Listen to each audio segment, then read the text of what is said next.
Warning, just a fading mechanical sigh that disappeared into the quiet night like the last breath of something tired. The sea stretched endlessly in every direction, black and empty under a sky with no moon.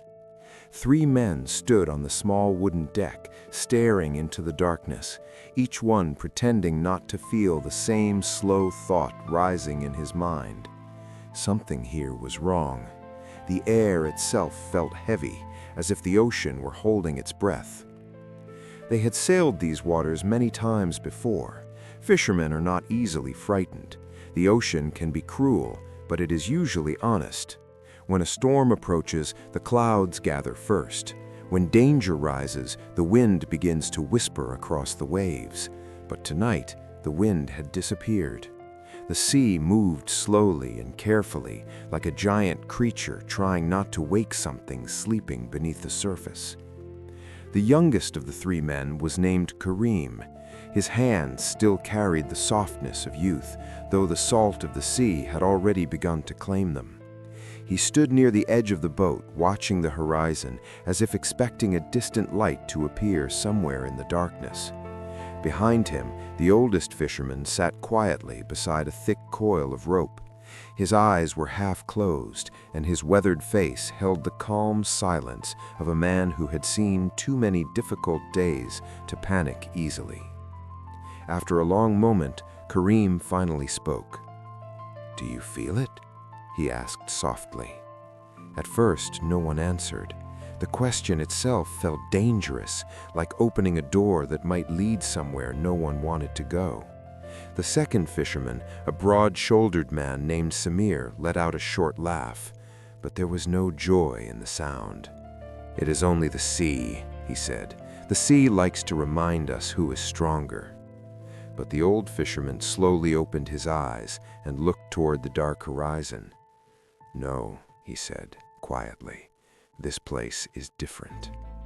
Kareem had heard stories about these waters since he was a child. Every harbor had its whispers, ships that vanished without storms, airplanes that crossed the sky and were never seen again. Sailors spoke of strange lights moving beneath the waves, or shadows sliding through the water where nothing should live. Some people called it the Bermuda Triangle. Others simply said it was a place where the ocean collected forgotten stories. For most of his life, Kareem had laughed at those tales. Fear, he believed, was something the mind created when men were tired or lost. But tonight, the silence around them felt deeper than ordinary silence. Even the stars seemed distant, as if they had stepped back from this part of the world. The hours passed slowly. The boat drifted with the quiet patience of the sea. Hunger began to stir in their stomachs. Their water supply grew smaller with every careful sip. No ships appeared on the horizon. No distant lights broke the darkness. Hardship rarely arrives with loud footsteps. It begins quietly. One man checks the engine again, hoping the problem will suddenly reveal itself. Another man stares at the sky and whispers a prayer he has not spoken in years. Someone begins remembering stories he once mocked. That night stretched longer than any night they had ever known. When morning finally arrived, the sun rose like a blade of fire cutting through the horizon. Its light revealed the endless emptiness around them. The sea looked calm, almost beautiful, but sometimes peace feels more frightening than a storm. Samir began pacing across the deck. His heavy footsteps echoed against the wood. "This is foolish," he said angrily. "Engines break, boats drift, that is all." But Kareem noticed something strange. The old fisherman had not moved since sunrise. His eyes remained fixed on the horizon, as if he were listening to something far away. "Are you afraid?" he asked him softly. The old man smiled faintly. "Fear is not the worst thing a man can feel." The days slowly passed. Food became scarce. Water became more valuable than anything they had ever owned. The sun burned their skin until it cracked like dry earth. At night, the cold wind crept quietly into their bones. hardship began to change them. Samir's patience disappeared first. Hunger sharpened his voice, and frustration filled his thoughts. He blamed the broken engine. He blamed their maps. He even blamed the stories Karim had mentioned about this mysterious place. Anger is often easier than helplessness. Karim tried to remain calm. He repaired ropes, adjusted the small sail, and watched the sky with quiet determination. Hope is sometimes the last thing a young heart is willing to surrender. The old fisherman spoke very little, but every night he whispered soft prayers into the wind. On the fourth day, something unexpected appeared on the horizon. At first, it looked like nothing more than a shadow resting on the surface of the water, but as they drifted closer, the shape slowly revealed itself. It was another boat. A small fishing boat, moving silently with the waves. Samir shouted with relief. They guided their own vessel closer and climbed aboard the drifting craft. There were signs that people had once been there. A broken lantern rolled gently across the floor. A fishing net lay tangled beside the railing. Half a loaf of bread rested near the corner of the deck, hardened by salt and time. But the boat was empty. No voices. No footsteps, only silence. The quiet inside that boat felt heavier than the silence of the sea itself. Karim felt a cold shiver move slowly through his chest. "Where did they go?" he whispered. No one answered. The old fisherman ran his hand gently across the wooden railing, as if greeting an old friend. "Sometimes the sea keeps its stories," he said. They took the bread and returned to their own drifting boat.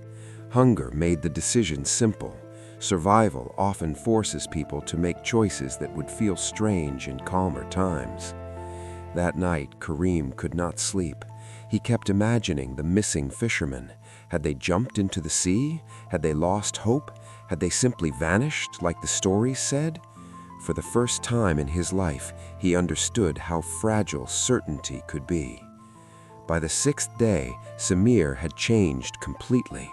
The strong, confident fisherman who once laughed at danger now spoke with bitterness. "There is nothing special about this place," he insisted again and again. "The sea does not choose who lives or dies." But his voice trembled each time he said it. Hardship had stripped away his pride and left only fear behind. As the sun slowly faded into another burning sunset, the old fisherman finally spoke. "Men come to places like this searching for answers," he said quietly. "But the sea does not answer questions. It only shows us what is already inside our hearts." That night, the wind returned. At first it was gentle, then it grew stronger. The small sail lifted and filled with moving air. Slowly, the boat began to move across the dark water once again.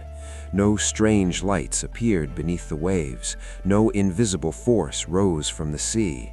Only wind, only waves, only three men who had been forced to face themselves.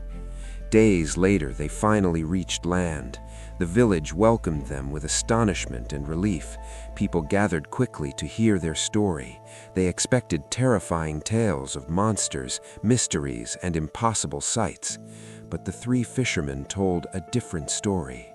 Karim spoke about hope. Samir spoke about anger and regret. And the old fisherman spoke about patience. "The sea did not change us," he told the villagers quietly. "It only removed the noise of the world so we could hear our own hearts." Years passed. The story slowly faded into memory like footprints disappearing in sand. Ships continued to cross those waters. Some returned safely, some did not. The mystery remained, drifting quietly between rumor and truth. But Karim never forgot those long, silent nights when their boat drifted beneath a sky that offered no answers. Sometimes he would stand by the shore and watch the horizon grow dark, not with fear, but with understanding. Because the strangest place in the world is not a distant sea or a mysterious triangle of water. The strangest place is the human heart, where courage and despair live side by side, waiting patiently for hardship to reveal which one will rise first.